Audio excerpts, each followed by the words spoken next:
Hello, friends. Thank you all for joining us. We're very delighted to have participants joining us once again from across the globe. Thank you for showing us your support and encouragement and how much you value these sessions by joining us, sending us your emails and comments. For those of you who are joining us for the first time, I'm Vinel, and Renewsys is the first integrated manufacturer of solar PV modules and its key components, encapsulants, backsheets, and solar PV cells. And this is the seventh webinar in the series that we have been conducting, the Renewsys webinar series. And it is your support and enthusiasm that has helped us get this far. We also have a blog that covers these same topics, but in a simplified, quick read format. So do drop by our website, renewsysworld.com, to have a look. Thus far, the topics that we've been covering have been topics that we see in our day-to-day operations as PV professionals, whether it is topics like PID and hotspots or the effects of shading. Today's session is a little different from those topics because we are going to look inwards. We will be demystifying what exactly happens when sunlight hits a solar cell and how that science has been evolving. So this webinar is part of a two-part series. This is the first part. Please be sure to join us for the next webinar as well, which will be next Friday. And to lead us in this webinar, we have Dr. Sarvanan. He is an expert in semiconductors, and he will be sharing the science and the secrets of the world of semiconductors with us. Along with him, we will also have Mr. Bhupendra Rawat, who will be joining us shortly. He heads business development at Renewsys. So, welcome, friends. And this webinar, we will be taking questions in between sections because it is a little more technical. We will not be able to address all the questions in between the presentation, but we will definitely take them in the Q&A bit.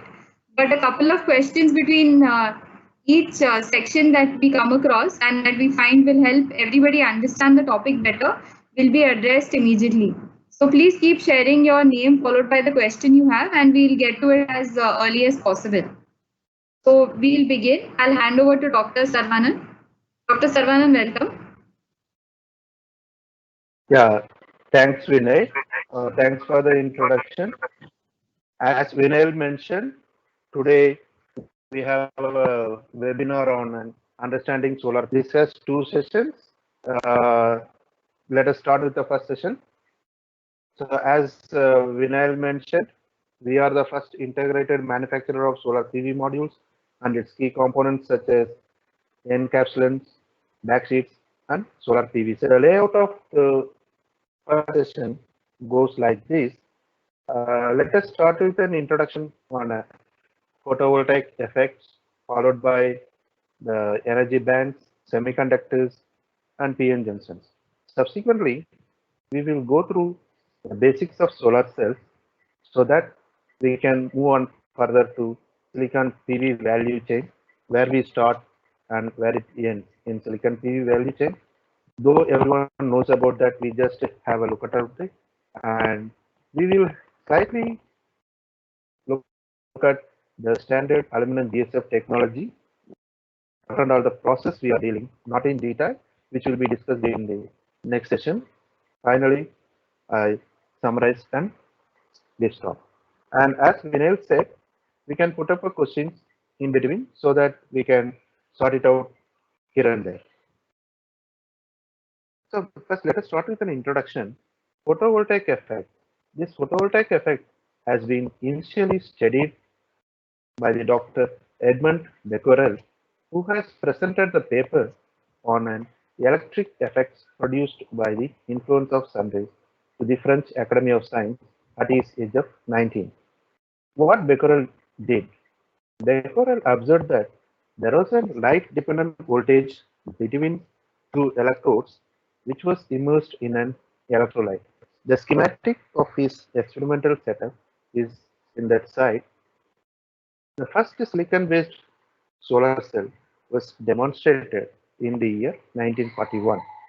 However, the beginning of modern solar cell research has been started in the year 1954.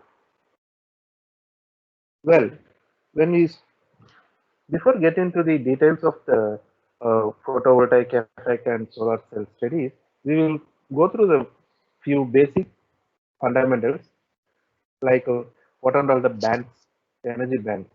See, there are three energy bands in each and every material. Depending on this energy bands, the material has been classified. We see the what are all the classification of the materials in the subsequent slide. Before that, let us see what is valence band. See, the valence band is a band, energy band, merging of energy levels associated with the valence electron. Similarly, there is another band called conduction band. It is an energy band due to merging of energy associated with a valence electron, which becomes free electron from the valence band due to the external energy. The forbidden energy gap is nothing but the gap between valence band and the conduction band. As I said, depending on based on the energy bands, the materials has been classified into three categories, which are conductors, insulators, and semiconductors. Conductors, by the name itself, which are conduct electricity. These are the few examples of the conductors. As all we know that copper, iron, silver, gold, and aluminum.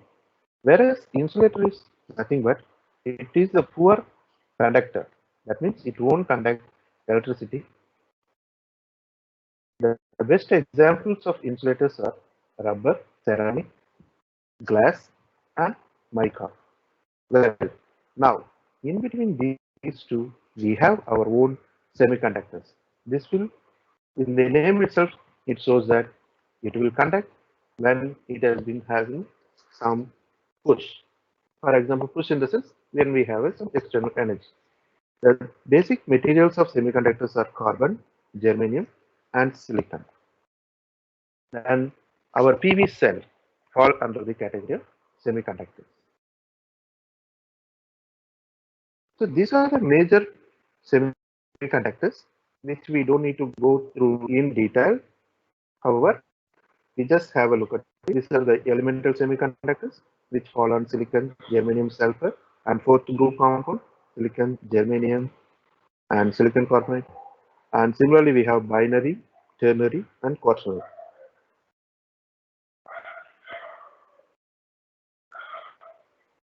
Before getting into the understanding of semiconductors, we should know how the charge carriers in semiconductors. At the temperature of 0 Kelvin, that is around minus 273 degrees Celsius, the semiconductors behaves like an insulator. It won't behave like a conductor or something. When it gets some thermal energy, this that is above 0 Kelvin, this thermal energy transfers some electrons from valence band to conduction band, which produces the free electrons and holes. The below schematic shows the two classes of semiconductors. That is, at 0 Kelvin, there is no electron movement from valence band to conduction band. At the right hand side, if you see that at the temperature greater than 0 Kelvin, the electron has moved from valence band to conduction band by leaving a empty space at valence band. This empty place is called as hole. And this combination of holes and electrons called as electron hole pair, which most commonly we use in the common terminology used in solar cell. Basically, the semiconductors has been majorly classified into two types. One is intrinsic semiconductors and the other one is the extrinsic semiconductors. Intrinsic semiconductor is nothing but the pure semiconductors. Examples are silicon, germanium. Whereas extrinsic semiconductor is the doped version of intrinsic semiconductor. That is the adding of dopant, adding of dopant to the intrinsic semiconductor gives us the extrinsic semiconductor. That adding of impurities call it as doping process. So under the category of extrinsic semiconductors, we have two types of semiconductors. One is N-type and the other one is P-type. When we speak about N-type semiconductor, for an example, when silicon is doped with the pentavalent impurity, what is pentavalent impurity? We will come into that. Pentavalent impurity is just phosphorus, arsenic. It will come under N-type semiconductor. That means normally silicon will have the valence free electron of 4. When we dope this silicon with the pentavalent impurity, that means the 5 valence electron, these 4 valence electrons of Dr. Sarvanan, yes, excuse yes, me, yes. your voice is cracking a little bit. If you could just repeat what you just told us about this slide. Okay. See, the extrinsic semiconductor, is it okay now? Yes, it's better. Just a little louder if you can. Okay, fine. Sorry. The extrinsic semiconductor has been classified into two types. As I said, N-type and P-type.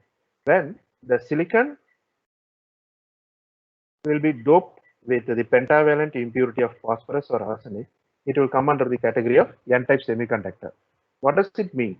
See, normally silicon will have 4 valence electrons with free electrons, which will make the covalent bond with the pentavalent impurity. That means pentavalent impurity will have the 5 valence electrons. These 4 valence electron of phosphorus will form a covalent bond with the silicon and leave one free electron.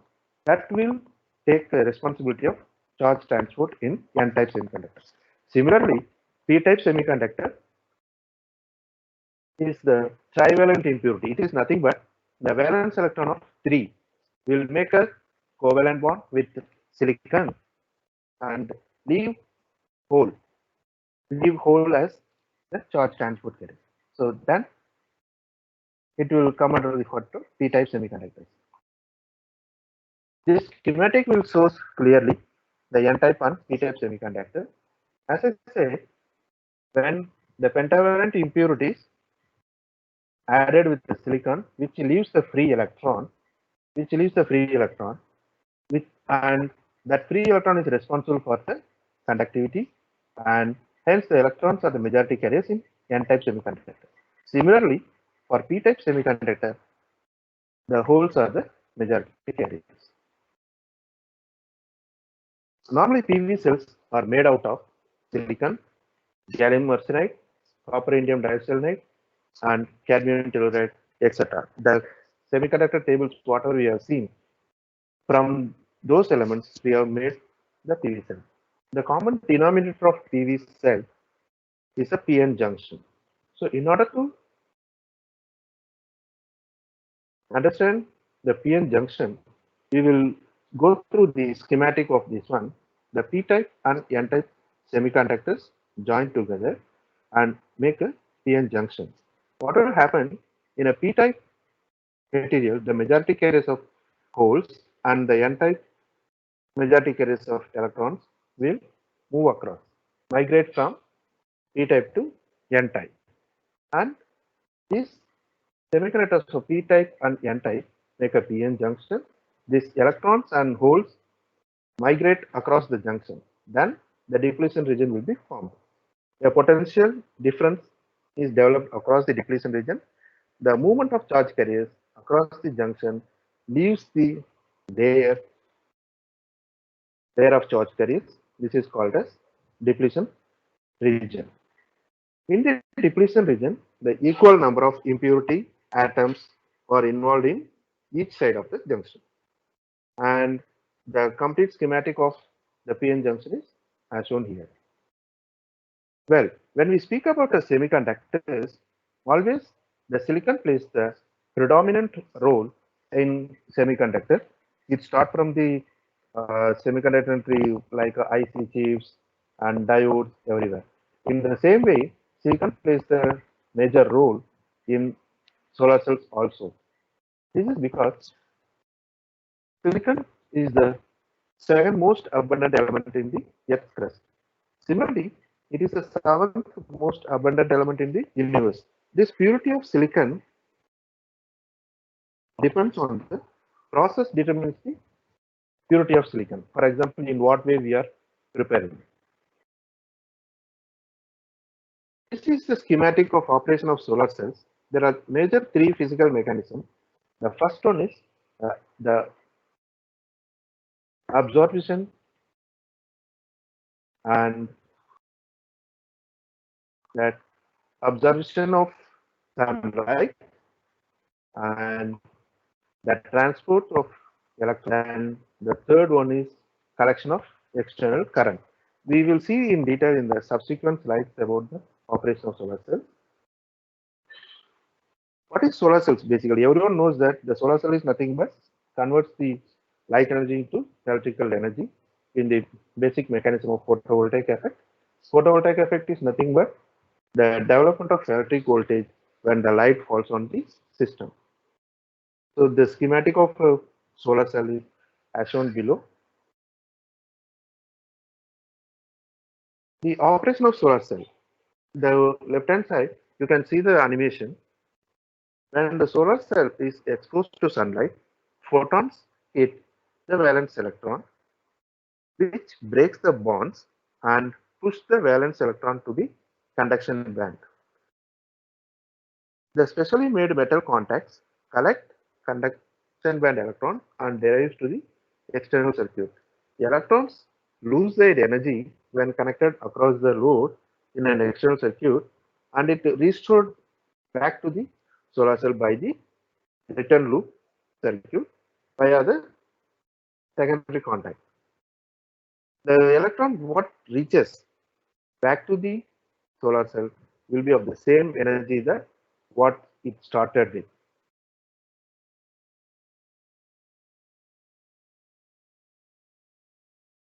Vinay, Yes, Sarvana? is it audible now, right? Yes, yes, it's audible. Okay. Now we will go through the next slide. Before that, if Bhupender wants to say something, let him join. Or if any question is there, we can proceed with the question, then followed with the slide. Please continue, doctor. Okay, thank you. I think we can continue. Okay. See, the PV technologies has been majorly classified as thin film photovoltaics and silicon photovoltaics. When we okay, we are not going to see detail PV thin film photovoltaics. However, we touched it. The thin film photovoltaics deals with cadmium telluride, copper indium gallium selenide, and the recent developments on perovskite solar cells and amorphous silicon solar cells, etc. Then silicon PV majorly dominated with standard homogeneous emitter technology and the heterojunction technology. When we speak about a standard homogeneous emitter technology, this has been done with two types of wafers. That is the starting material of a silicon solar cell. It has been done either with a monocrystalline or multicrystalline. Currently, the current scenario, the monocrystalline wafers or monocrystalline cells dominate the PV industry, whereas multicrystalline is not as high as monocrystalline now. But when we started, it was in the reverse case because the monocrystalline is the high purity and high purity as well as the high efficiency solar cell. Multicrystalline is slightly lower than the monocrystalline. So this picture will give us the silicon wafer manufacturing. In the silicon wafer manufacturing, this entire image will give the manufacturing of both mono wafer as well as the multi wafer. Let us go through with the mono wafer. This granules of polysilicon will be fed into the high temperature furnace for developing a silicon wafer system. This is a cylindrical furnace. So it will be at the granules polysilicon will be melted and it will form as a cylindrical ingot, and the ingot will be cut at the slice side and make us the ingot and which will go for inspection. Then this quality criteria has been completed. It will go for the scrapping of top and bottom so that the impurities deposited at the top and bottom will be removed. Then it will go for the edge wafer. Then these ingots will be sliced either by the slurry wire or diamond wire cutting methods. Currently, the industries use only the diamond wire cutting method. This is for the monocrystalline wafers. Similarly, for multicrystalline, this crunch of silicon will be in crucibles of a huge size, then make a melt it and make up so many ingots. Then it will follow the same manufacturing process flow of monocrystalline. So these two images will give the complete difference of how the mono and multi-silicon wafers. The images A and C give the naked eye. When you see it in the normal eye, the surface of the wafers will look like this. But the atomic level, the schematic will be entirely different, which is you are seeing in the right hand side. For a mono, the uniform arrangement will be there, whereas for a multi, it will be slightly different. Doctor, This can I is come the in? silicon PV. Yes, please. Yeah, Doctor, Yes. can you go in the previous slide? Not this one, the next one. This one? The previous one, where you showed the manufacturing of wafer. Yes. Yeah, this one. So Yeah. basically, here I just wanted to add one thing. There are always a question that, why we are slicing the mono wafers this way, why can't we optimize and use it as it is, because it is round shape. Here we need to understand that, because if you use a square, perfect square, I think it can be easily placed and the metrics can be prepared in the module form so that you can utilize your module area optimally, including the raw materials which are interconnects and bus bar. If you have to place a round cell, you will definitely not be able to optimize the module output. So that's why, always if you see, mono wafers are pseudo square. Also, it is to do with standardization. It is always pseudo square because you are chopping off the sides so that you are able to optimize the outputs of module also. You can put it in a proper way in a module in a proper matrix. So that's exactly the reason why, it is pseudo square, and why it is cut also I have explained. Thank you, Doctor. Thank you, bro.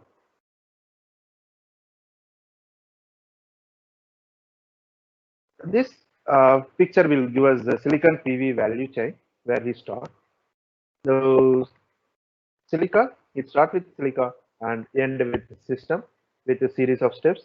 Where silica starts with, and this silica will be refined to a grade of low purity silicon. Then it will go for a high purity silicon. And the purity silicon, these silicon crunches will go to the silicon wafer manufacturers depending on the need. If it is the mono wafer, it will go for a process called the Sokolowski process, and it will follow the series of steps and convert into a wafer, then cell, module, then system. Whereas for the multi, it will be the ingot technology. So this is just Dr. for your. Yes. Dr. Saravanan, we just have a question here. Yep. Why are the corners of all cells clamped or cut out? Samir Gandhi is asking us. Even the multi cells, if you see the ends are slightly cut. So he's asking why all the cells have that cut at the end. You are okay. 1 minute. You are asking about this, right? I'm saying in general, wafers, all wafers, Yes. whether they are multi or mono, they're not perfect squares. They have small cuts at the end. Yes. See, we call it as So he's in. fine. Sorry. Hello. Yes, yes, please go ahead. Please go ahead. Yep. See, for monocrystalline, it will be the pseudo square. As he said, it is the monocrystalline, it is a pseudo square. For multi, it will be the perfect square. However, there will be the at a groove, at the, we call it as a chamfer. If you see that, this is the one they are saying that edge. So what will happen is, first thing is, at wafer, if the edge is not with the sharp edge, the breakage will really happen more at the production level of cell. That is the one. And another one is, there will be the impurities also will be deposited at that, but that is not the special category, that is special. But more is, in order to avoid the more breakages in the production level, we do the CAFR. Okay, so we are saying that it is better to handle. It is easier to handle. That's why we have those small cuts. Yes. Okay. Okay, thank you. Please continue. So this silicon solar cell evaluation has been given to you just for the reference. It is not for anything else. As I said earlier, in the year of 1941, the first solar cell has been demonstrated. But subsequently, if you see, it will go the different types of architectures and different types of process to optimize the best performance solar cell. So it don't have, if you see that, it will go on in this here. It don't have any texturization process, which we will discuss in the next week, and there will be no proper contacts, and that's what it went of a series of developments, and finally we come into the current standard aluminum BSF technology, which is the one.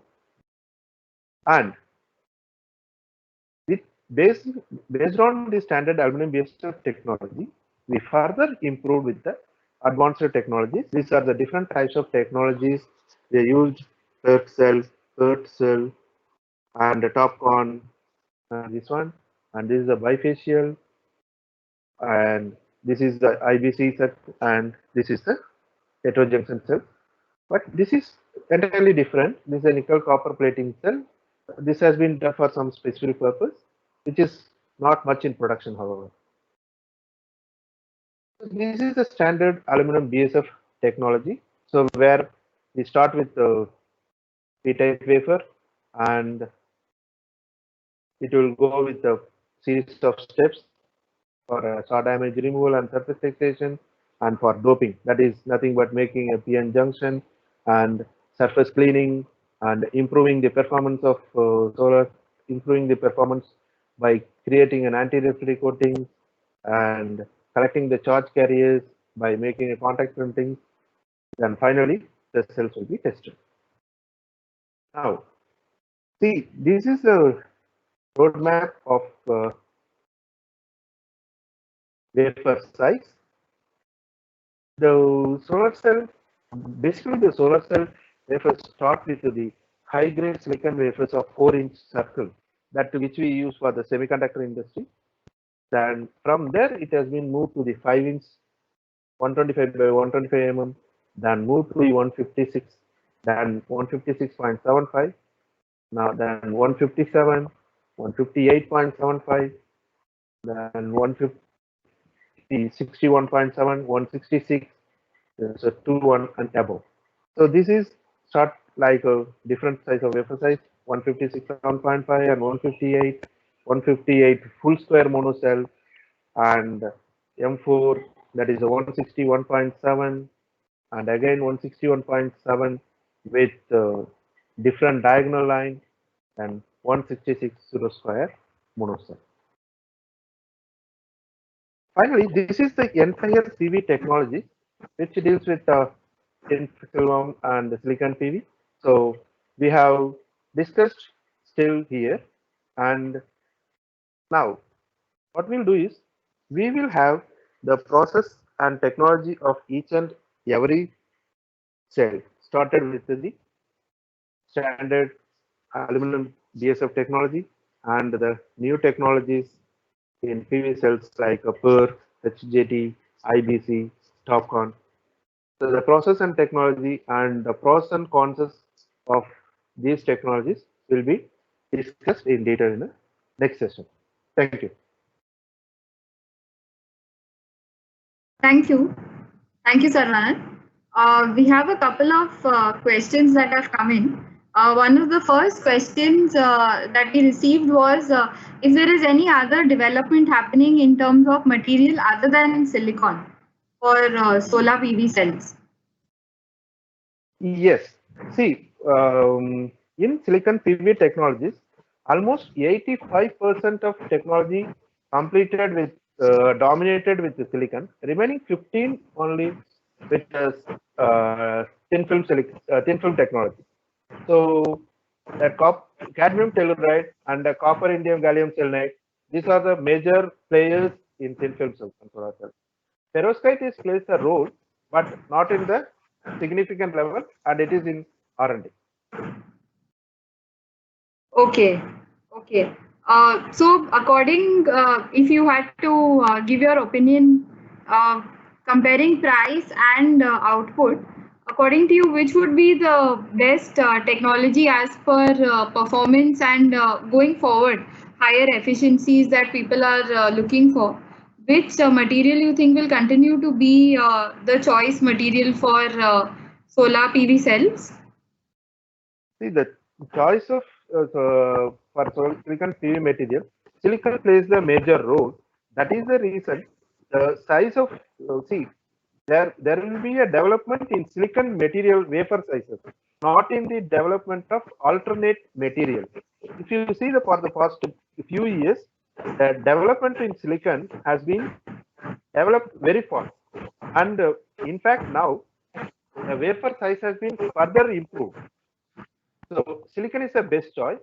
In that silicon, we can go with the technology wise, the PERC and TOPCon. Those are the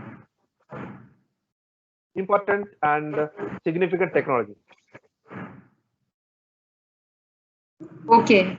Okay. So, doctor, you see the size of cells continuing to go up. Do you see that as a trend going forward as well?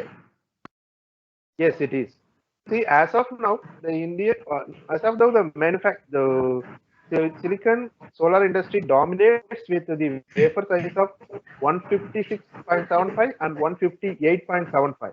Whereas the market is projecting like, you can see this slide, the market is projecting like a 166. Currently, we are at 158.75. Doctor, can I add something here? Yeah, sure. Yeah. So basically, see, any technology has to optimize also. So please understand that it is not. So if you keep on increasing the size of wafer, because here it is also the thickness which you are using.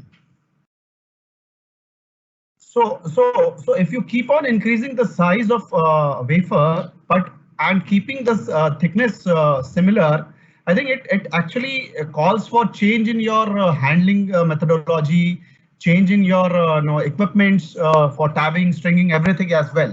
So if you see, I think it matters a lot, and that's why even though today availability is of 210 square mm wafer also, but then you are not being able to use it in the same size 210 square mm.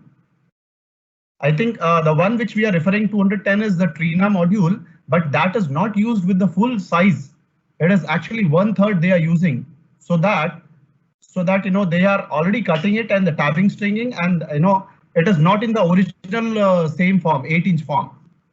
So what we are trying to say that although the sizes are going to increase, majorly it is the efficiency improvements, the process improvements which will matter here, and not purely the size. Doctor? Okay. Yeah. Thank you. Okay. So do you see it like how much bigger do you see it going, Bhupendra sir? So I think currently with whatever technology improvements, I think 210 is something. But then here again, how do you process that is also important. So, and that also in the mono, because in mono you have a different process, as the doctor explained you, that it is an ingot pulling method and not the cast one where you're simply casting it. So that is definitely going to be a limitation, because otherwise in semiconductor industry, I think 210 size 8-inch wafer has been a very standard practice. But in solar industry, we have recently started this, and not only the size of wafer, even the collection points like your bus bar also keep on increasing.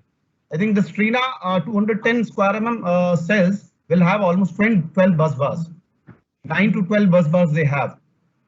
And just imagine the width of bus bar is also going to be so thin. So the solderability, how do you solder, how do you process that cell, handling, everything becomes very, very critical. So hence your obsolescence becomes very, very high. Your equipment cost increases, everything increases, goes. So that's why, you know, if you see typically in India, we have majority, I think we have been able to succeed with 158.75, and the transition will definitely happen to 166, because today the wafer availability also is there, more there in world. So that's why possibly, you know, 166 may become the standard overcoming, times.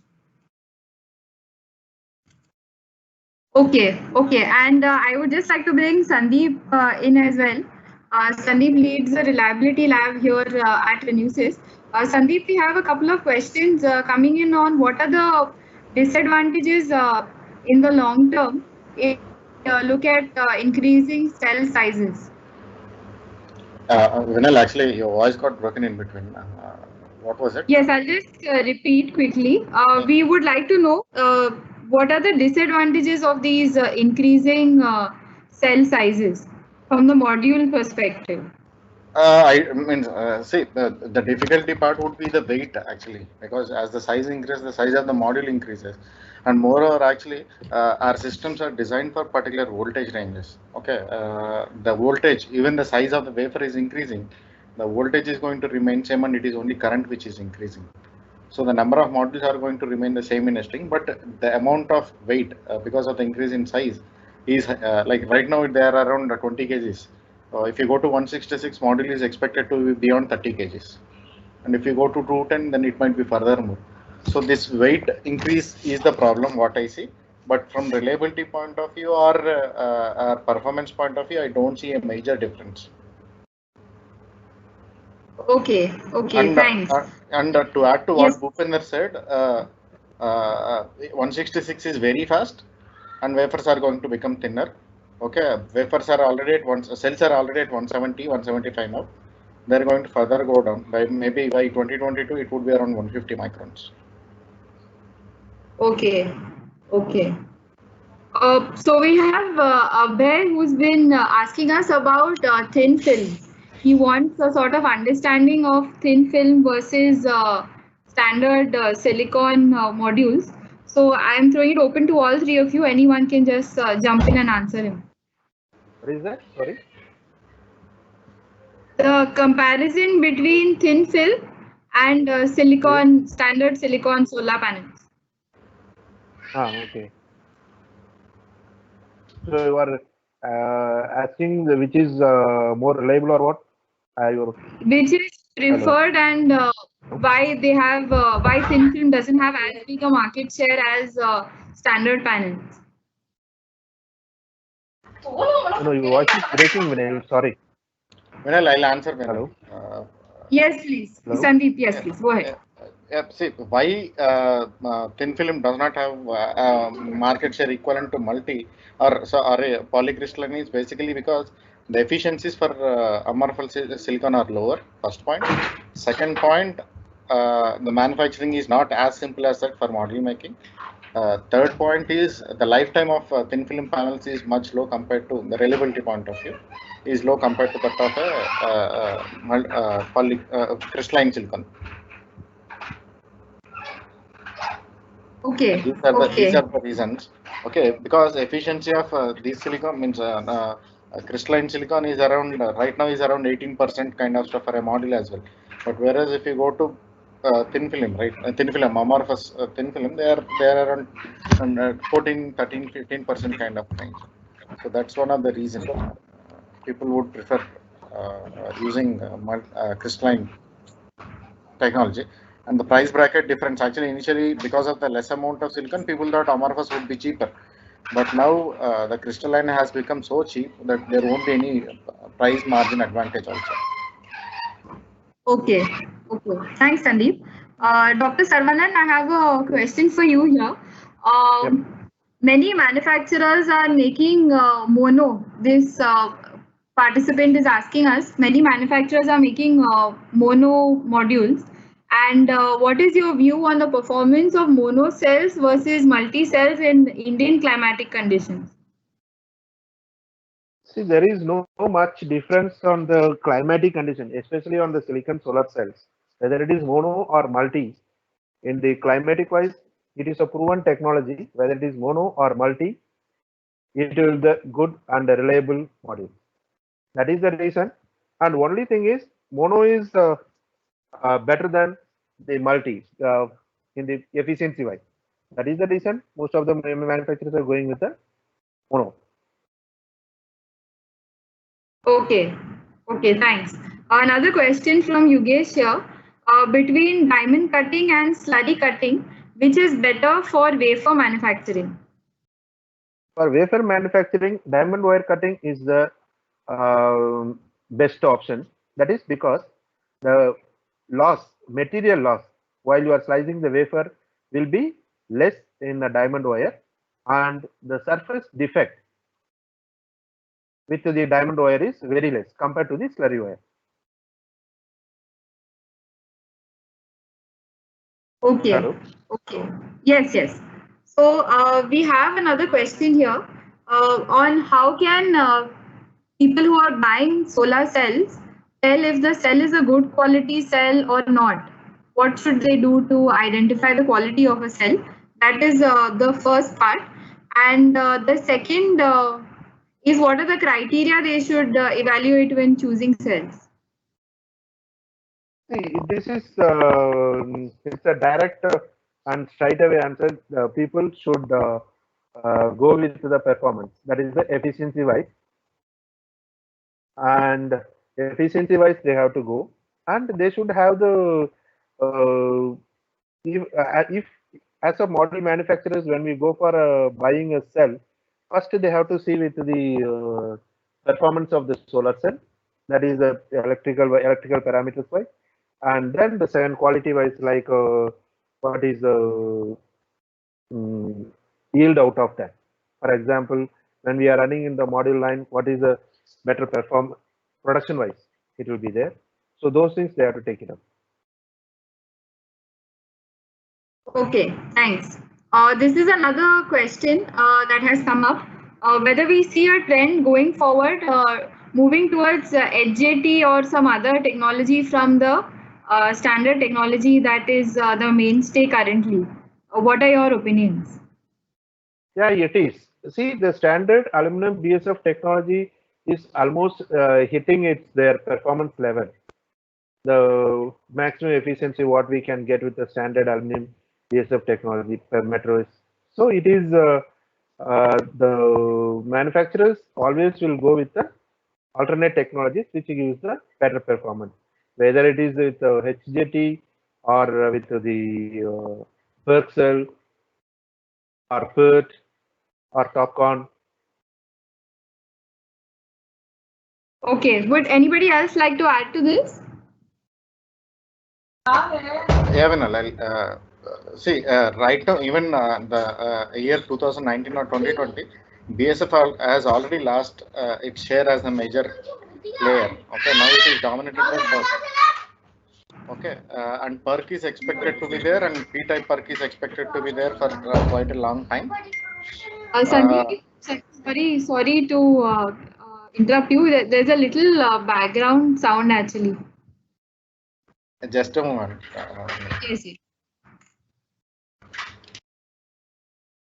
In the meanwhile, Upendra sir, do you want to add something to this?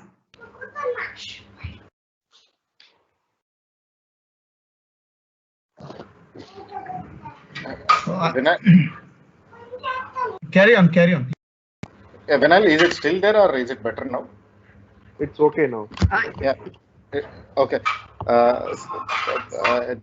Already PERC has started dominating it, and PERC is going to stay, particularly P-type PERC is going to stay for a longer time.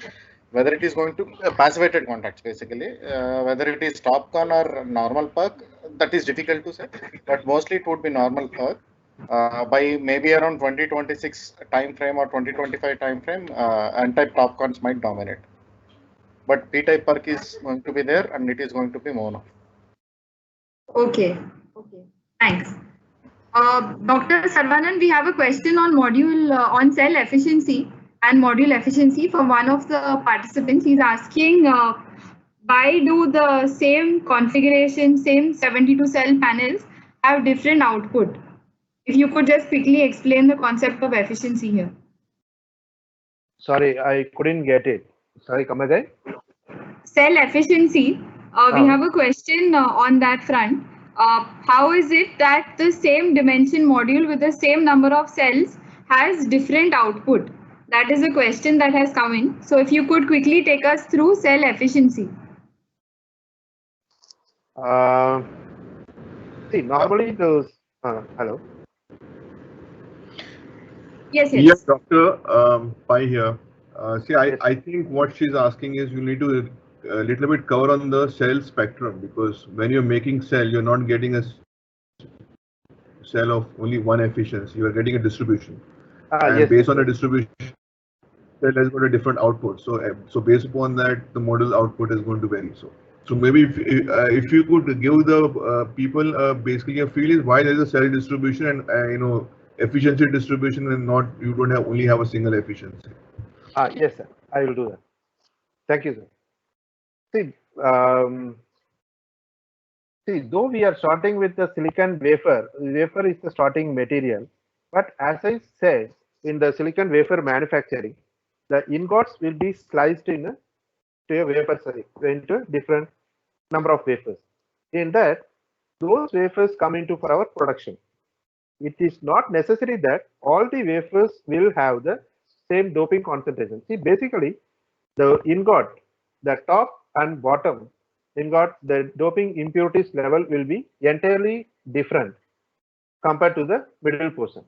So, depending on the doping concentration, the efficiency of the cell will vary.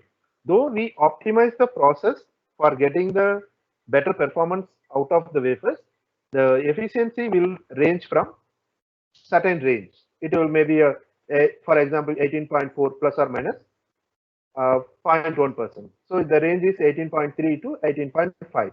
So when these cells will go for a module, that variation in the module power will be observed. Vinay? Okay, thanks. Another question that we have here is between P and N type, is there a better wafer? See, basically, when the solar cell business starts, we started with the P-type wafer. That is, P-type wafer means nothing but it's a boron doped wafer. There is during those times there is a technology called segregation coefficient. That segregation coefficient is better in, for example, better in segregation coefficient is high in boron. Since it is a boron is high, we cannot segregate the dopant from the silicon. Based on that, we started the P-type wafers. Nowadays, the technology has been increased. The wafer manufacturing technology also has been increased. So we started with the N-type wafer also. Let me explain it this way: is between P and N type. I mean, both wafers are. To answer the question straight, both wafers are good. There is nothing, good or bad between them. The only difference is, N type wafers, you get a comparatively higher efficiency. but at the same time, making N-type wafer is also expensive. So from that point of view, it's basically a balance between the price and the output. For example, is if you want to have a higher efficiency, you can actually go with N-type, but you have to pay more. But if you're going with P, you get a comparatively lower efficiency, but the price is also low. So at the end of the day, it's going to be a decision by the developer based upon the given project, which fits in well techno-commercial. Thank you, sir. Okay. Okay. Thank you, sir. Another question that has come in is regarding bus bars and multi-bus bar systems. So many manufacturers, cell manufacturers are now producing multi-bus bar cells, 12 bus bars and above. So we want to know the pros and cons of moving to multi-bus bar. See, the pros and cons of multi-bus bar. See, as the cell manufacturers, we don't need to modify anything for the multi-bus bar. In fact, we can manufacture. It is an advantage, one side of advantage of process of multi-bus bar. Whereas if the same cell for going for a module, there will be a complete change for the module tools for making a tabbing, stringing, everything. That is an advantage of the multi-bus bar. The current manufacturer cannot use the multi-bus bar immediately in his own production. He has to set up the stability. Okay. Maybe Sandeep, you can also elaborate on the multi-bus bar concept, please.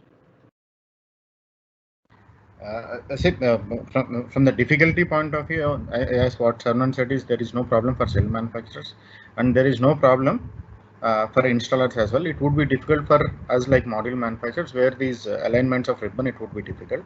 Otherwise, multi-bus bar would be an advantage for installations, because the effect of cracks or micro cracks would be less if you use a multi-bus bar cell. First point. Okay. Second point, the impact of hotspot should also be less, because you have an alternative path for the current to travel. So multi-bus bar, yes, it is advantageous, and multi-bus bar should dominate the market, and there is no issue if it is a multi-bus bar cell. Okay, thanks. I'm just going to. So we have a question here that was asked, in fact, right at the beginning, which is basically, why don't we manufacture wafers in India? Why are we manufacturing cells and importing wafers? So would any of you all like to address this question? I will answer that, because see, the entire process of making a wafer is like the final slice. Okay, but before wafer, I think what's important is that how it's produced is you have this polysilicon granules which are melted. I think doctor had shared a slide which showed how you make ingots. So from granules you make ingots. Ingots are nothing, as the name says, they are kind of a robust, like a iron, like you would have seen those thick iron rods. The only instead of iron, it's nothing but silicon. And so once you have an ingot made, you then slice it into bricks, and the bricks then you slice it into wafers. Now the entire, normally if you see the value chain, it makes sense, because for example is imagine I am running a bread factory. I am making a bread loaf. Okay, so the guy who makes a bread loaf will also slice the bread. It has no point in giving that loaf to someone else who is going to slice, because that's actually going to add to the cost. And so the question should be why the ingot making is not happening in India. Now, ingot is not happening in India because ingot is, generally speaking, is a very power intensive manufacturing process. For example, what I know and what I have read is power forms almost like 40% as a raw material cost for ingots. Okay, and cost of power in India is very expensive for industrial kind of a use. I think all of us are aware cost of power is 7 to 8 rupees. So wherever ingots are formed, I mean, there are only two places which I know, One, obviously in China, because China is a totally different animal altogether, because there the municipalities and all offer very lucrative cost of power. Some ingots have dedicated hydro plants giving power as low as 1.5 rupee per unit. Plus in Norway, I think all of you are aware is Norway is basically full of hydro plants where the cost of power is very, very low. So only in these countries you can make ingots, because it will be only be commercially viable. And wherever you make ingots, it is logical that you make the bricks and wafers. So considering this, so as long as India doesn't look from the point of view of making it attractive to offer an infrastructure which can be globally competitive, because once you make ingots, you cannot make it only for India, because finally you have to be competing on a global scale. So if you are not in a position to offer an infrastructure which can be globally competitive, it will be very, very much difficult for India to get into the wafer segment. So I hope I have addressed your question. Yes, thank you. Thank you, sir. Another question that we have here, Sarvanan, is back contact versus multi-wire, pros and cons. Back contact and multi-wire. Maybe Sandeep, you want to take that?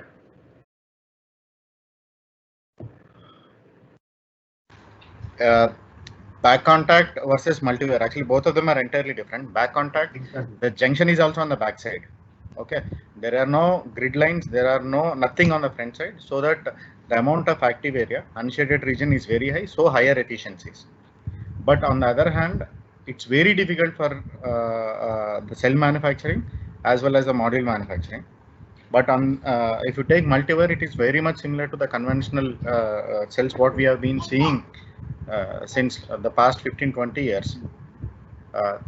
There will be a slight decrease in the efficiency on a multi-wire. Technically, if you ask, yes, back contacts are technically superior. In terms of advantages, even if you have a micro crack, or even if you bend back contact cell, nothing is going to happen. But if you bend a multi-wire or a normal multi-wire or a normal cell, if it is going to crack and it is going to lose its contact from the entire circuit.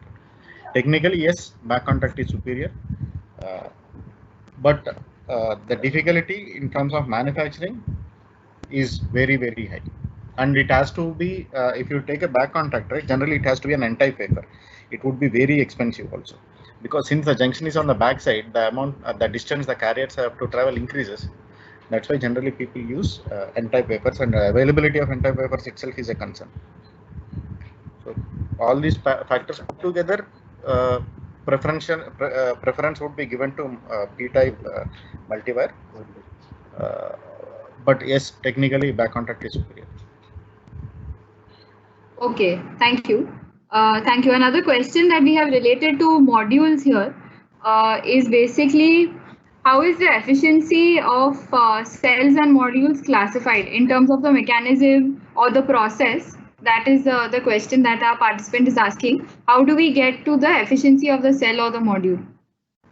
See, efficiency is very simple. Efficiency is just the power what you are generating divided by how much power you have given in a given particular area. Okay, whether it is for a cell or a module, it does not matter.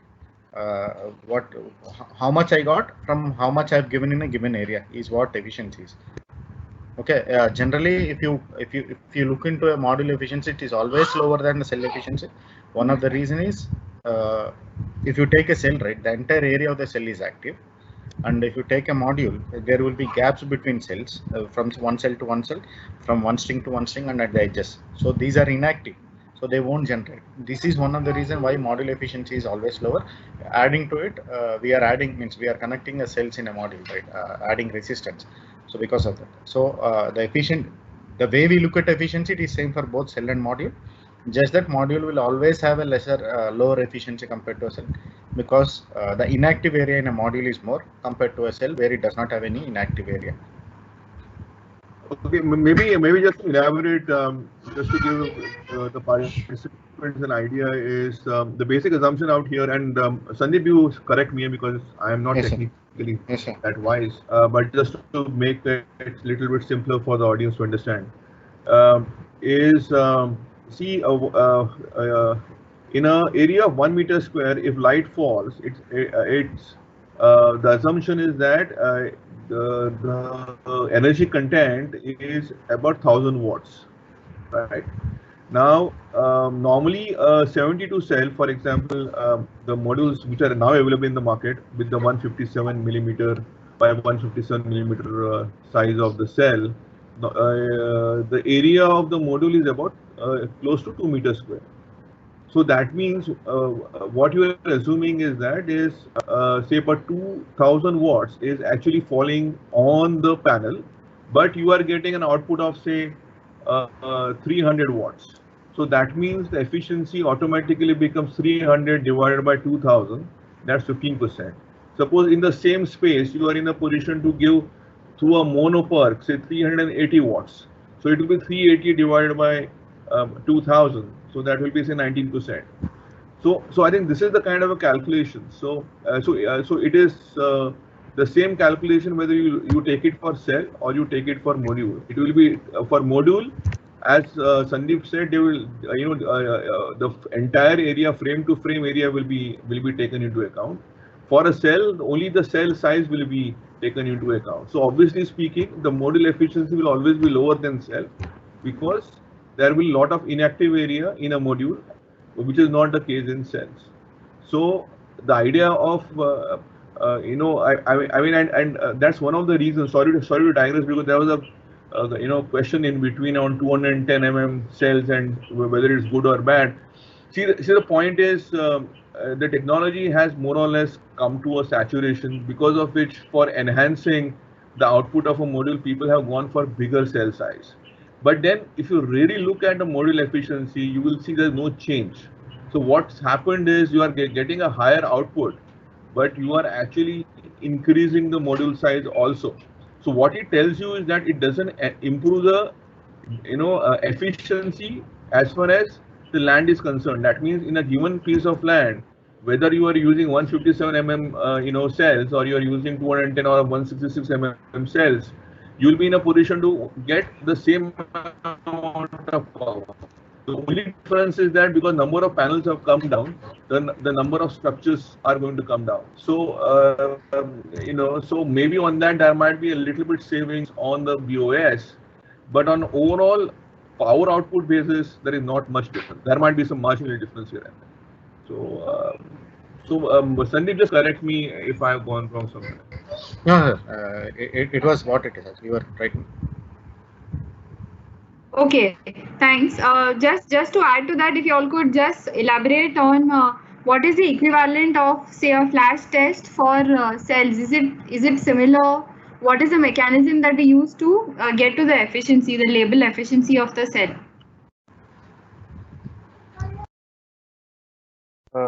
Sorry, your voice is breaking. Will you come again, please? Yes, I just wanted you to elaborate, Dr. Saravanan, on how we find out the efficiency of the cell. Like we have flash testing, for example, in modules. What is the I will tell. Yes, cells? yes. See, it is already our Sandeep has said the same thing. So this is our out by power in with that area of the cell. So we use the standard test conditions at AM 1.5 spectrum and at the AM 1.5 to STC, like AM 1.5 spectrum, and the temperature of the surface, everything at the same condition. And we will go with the same terminology what we used, power out by power in by area. So that is the efficiency calculation we will do. Okay, see, just like a module where you have a module flasher, cell also got a cell flasher. I think both are going with the same concept. So there is a flashing for both, and in both the cases you have a reference. In the sense is, what you do is you compare with a base module, which is normally we call that golden cell or a golden module, That's a reference on which the measurements have been done. Finally, there is not much difference. It's only the kind of instrument what's used in the factory. Finally, it works out to be flash cell itself. So I think that's the only way you can actually determine the output of a cell. Okay, thank you. So we're saying that it's a similar flash testing process for cells and modules. It's the same, just to summarize. Yep. Okay, and lastly, we have a question, the last question for today on between mono and poly. Is there a better one between the two cells, or does it depend on the location where the module is going to be installed? What does it depend on the choice between mono cells and poly cells? Sandeep, can you take this, please? Yes, sir. See, first of all, I would like to clear one thing. Now, see, whatever the mono modules, what we are talking, or mono cells, what we are talking, the current generation cells are no normal mono, which is similar to poly. The current generation mono cells are all PERC cells.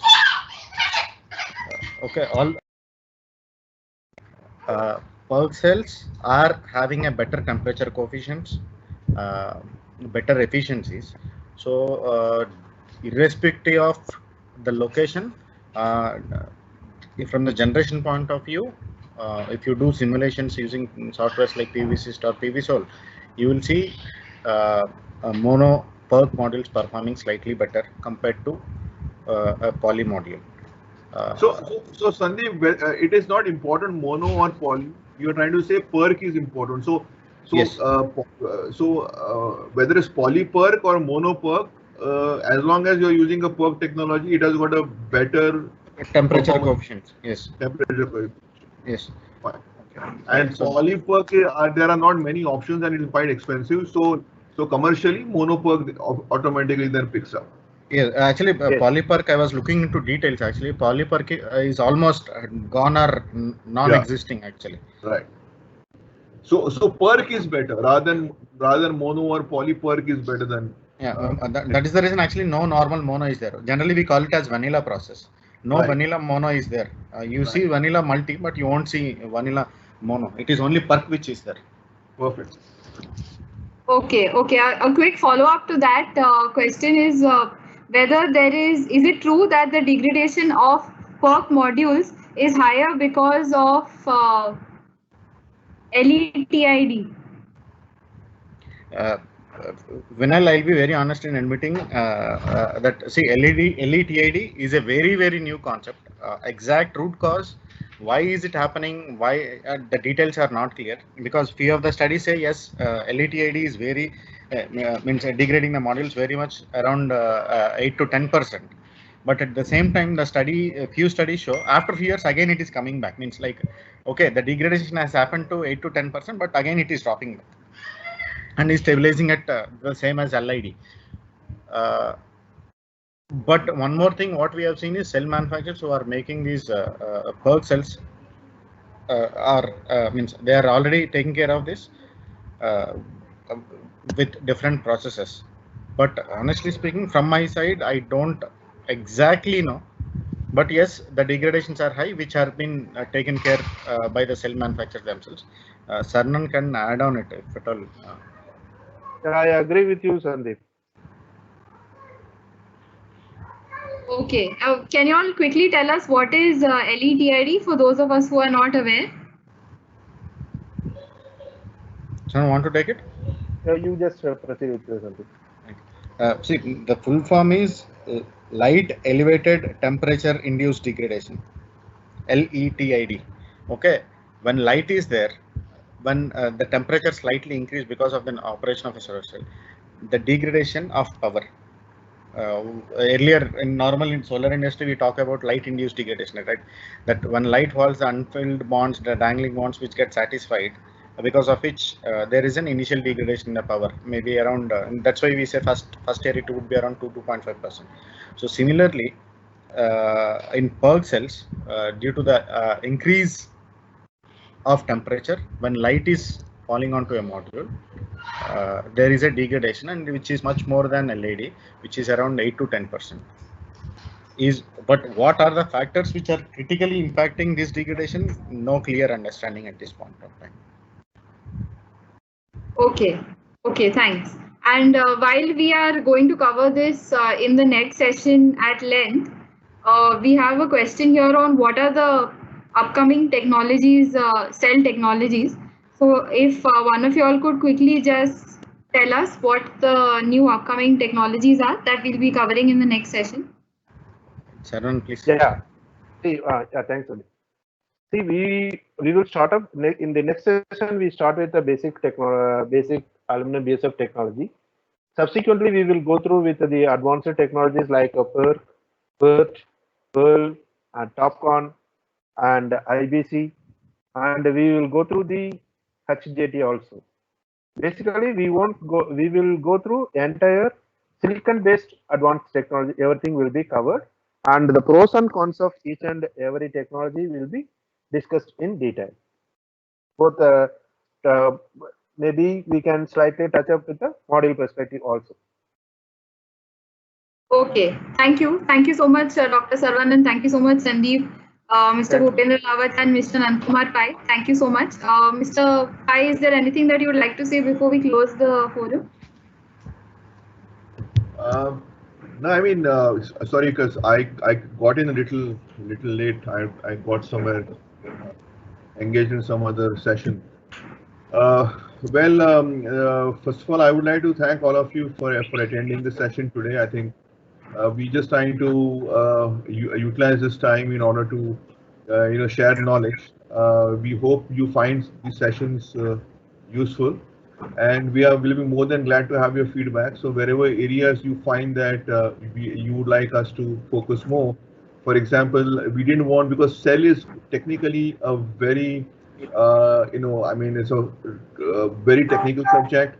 So we really didn't want to bore you with a lot of information. So we just thought of breaking the session into two parts. So in the next part, Doctor has already given you a legitimate idea of what we are going to cover. So if you want any specific more areas to be covered in detail, please write to us, and we'll try to see what best we can do. So thank you once again, and we look forward to seeing you again next time. Bye bye. Thank you. Thank you, everyone. Bye bye. Okay. Thank you.